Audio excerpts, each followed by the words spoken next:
Emilio, buenas tardes, qué gusto escucharte nuevamente. Elia, buenas tardes, saludos aquí desde el camino a Tepic, ya pasando Guadalajara. Así es, ¿cómo van, Emilio? ¿Cómo van con esta caravana ya bastante avanzada? Pues ya hemos recorrido 3.000 kilómetros y vamos ya al estado número 10 del recorrido. Ha sido ya una visita pues de cerca de 20 ciudades en una recepción muy, pues yo te diría muy sentida, muy alegre. Yo he participado en otras caravanas, como cuando Javier y Cecilia, que eran como de mucho dolor. Esta caravana, al contrario, es como de mucho entusiasmo, mucha alegría, es como de un despertar. La gente, mira, te lo voy a sintetizar. Una señora en Meoqui, una linda ciudad de Chihuahua, nos decía, ¿sabe? Es que cuando nos roban algo que no vemos, como que no nos duele y no lo sentimos. Y el presupuesto, pues no lo vemos. Pero cuando entendemos que el presupuesto público que nos robaron era para la escuela de mis hijos, era para la medicina de mis papás, era para la beca de los muchachos y que no se tengan que ir de mi ciudad, o para apoyo a los campesinos, entonces sí nos da coraje. Pues lo que está pasando con la caravana por la dignidad y contra la corrupción, que en su nombre lleva el signo, es como un ejercicio de pedagogía ciudadana. Esencialmente tiene dos banderas. La primera es la extradición al exgobernador César Duarte, que tiene 10 órdenes de aprehensión en Chihuahua y una federal, y que lamentablemente desde hace casi 6 meses el gobierno federal no ha procedido a solicitar la extradición, porque todavía es un militante del PRI, parece que el pacto de corrupción e impunidad opera para cubrirlo. Y la segunda es que a raíz de las investigaciones que se hacen en la Fiscalía de Chihuahua, que incluyen al ex secretario general del PRI, Alejandro Gutiérrez, en la época de Beltrones, el secretario de Hacienda, José Antonio González Anaya, sin burla ni miramientos, fue a decir que no cumplirían los convenios por 900 millones, los compromisos por 900 millones, firmados en diciembre, por las investigaciones que estaba haciendo Chihuahua. Falta, la verdad, el secretario de Hacienda, al decir que no están ellos politizando. Este conflicto se originó por el uso perverso del presupuesto. Este conflicto se pudo haber evitado si Hacienda no se comporta como una aristocracia, pensando que son los dueños de los dineros. La verdad de las cosas es que está quedando al descubierto el uso del presupuesto como un mecanismo de control político. Y la lucha que está dando Chihuahua, pues la verdad es una lucha que nos inspira, porque no hemos visto un ejercicio similar para enfrentar el pacto de corrupción e impunidad. Tiene ya más de 30 averiguaciones, 16 personas detenidas, 5 condenados. Y me parece entonces que debe quedar muy claro que no puede estarse utilizando el presupuesto como un mecanismo de control. Ese es el sentido de esta caravana.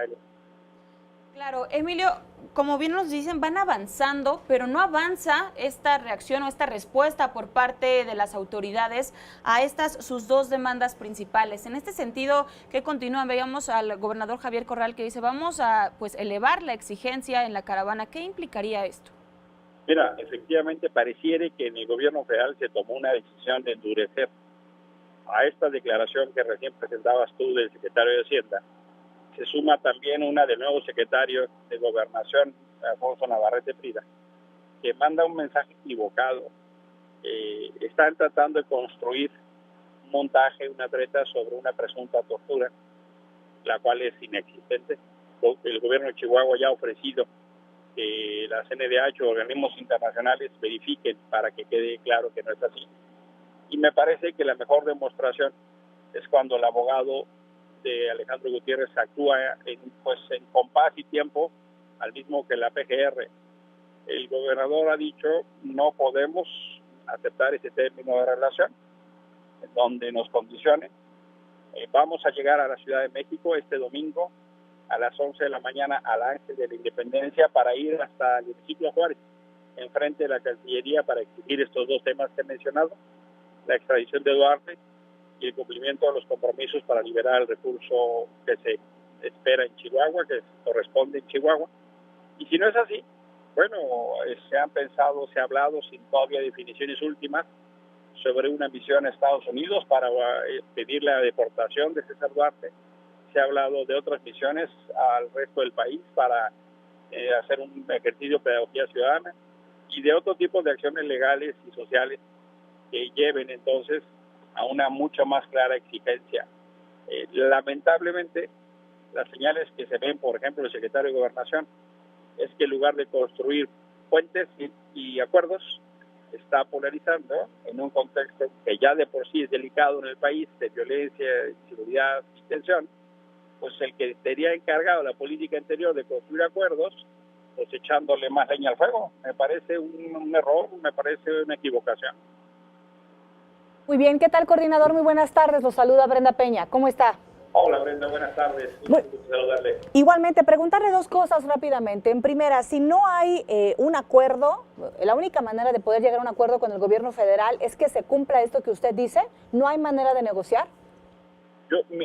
Hay que estar como muy claros. La verdad es que esta caravana hubiera sido innecesaria, absolutamente innecesaria. Muy bien. Si hubiera habido un comportamiento de no condicionar los recursos públicos. Okay. Habría que ver y hasta la fecha es así. O sea, si el gobierno federal quiere resolver las cosas, pues lo que tiene que hacer es proceder a la extradición o solicitar la extradición con las 11 órdenes de aprehensión y dar el dinero a Chihuahua. Hacienda ha dado 4 explicaciones diferentes. Vamos, llegó al ridículo de decir que las cuentas de Chihuahua no estaban funcionando. Casi nos dice, es que el Oxxo estaba cerrado. O sea, eso es que en verdad, con un poquito de voluntad, las cosas se pueden resolver. Muy bien, y por otra Pero parte... gobernar desde la soberbia no es opción. Claro, y por otra parte, Enrique Ochoa, el dirigente nacional del PRI, ya salió a dar una declaración en la que critica a Corral por esta caravana, en la que señala pues que ha abandonado su responsabilidad al frente del Estado. ¿Qué opinión le merece esto? Yo quisiera ver a muchos más gobiernos, empezando por el gobierno de Enrique Peña Nieto, dando la batalla de frente contra la corrupción. Lo que estamos viendo en el gobierno federal, el PRI y otros, es que son absolutamente omisos y cómplices. Tan es así que gracias al PRI no tenemos Procurador General de la República, no tenemos Fiscal Anticorrupción, no tenemos Auditor Superior de la Federación. O sea, se muerde la lengua. Yo creo que un gobierno que lucha contra la corrupción está gobernando. Es que es del interés y el orden público luchar contra la corrupción. Claro que les preocupa, porque se refiere a un militante de su partido que transfirió 250 millones de pesos a las cuentas del PRI. Es que ahí empezó el conflicto.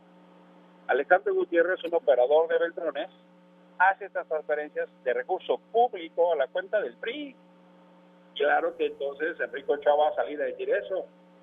Y luego salen queriéndonos convencer de que ahora sí van a luchar contra la corrupción. Dice mí, por favor, pues, no necesitamos palabras, necesitamos ejemplos. Y me parece que Duarte tiene que ser presentado a la justicia.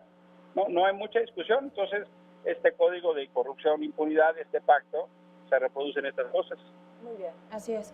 Finalmente, Emilio, preguntarte, luego de aquel incidente en Durango donde prácticamente pues les impedían el paso, el libre tránsito, después de ello ya no han tenido algún otro percance similar o de seguridad.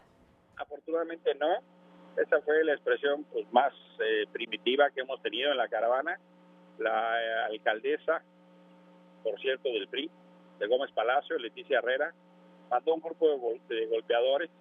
Primero nos quisieron evitar el paso, pero bueno, ya existe Google Maps, pues, entonces se les dio la vuelta fácilmente. Tuvimos un evento, una conferencia de prensa en el centro, en Gómez Palacio, y ese mismo grupo llegó a reventar. No hubo mucha necesidad de analizar de dónde venían. Sí. Al grito de puro PRI, así como se oye puro PRI, trataron de reventar el evento. Luego nos intentaron encerrar, acosar, literalmente golpear. Luego todavía hasta Torreón nos siguieron eventualmente para intentar secuestrar a los guardias. Esta señora ahora pide licencia para ser diputada del PRI. Pues es una buena expresión de las cosas como las que dice Enrique Ochoa. Afortunadamente no se ha repetido y esperamos que no se repita. Y vamos a estar muy al pendiente de ello, de la caravana y por supuesto de cómo culmina el domingo aquí en la Ciudad de México. Emilio, muchísimas gracias por estar con nosotros. Nos mantenemos en comunicación. Por supuesto que sí. Quienes quieren tener más información lo pueden hacer en la cuenta Unidos con Valor o en mi cuenta en Twitter, Emilio Álvarez y, o en Facebook, Emilio Álvarez y Casa. Nos vemos el domingo a las 11 en El Ángel. Un fuerte abrazo.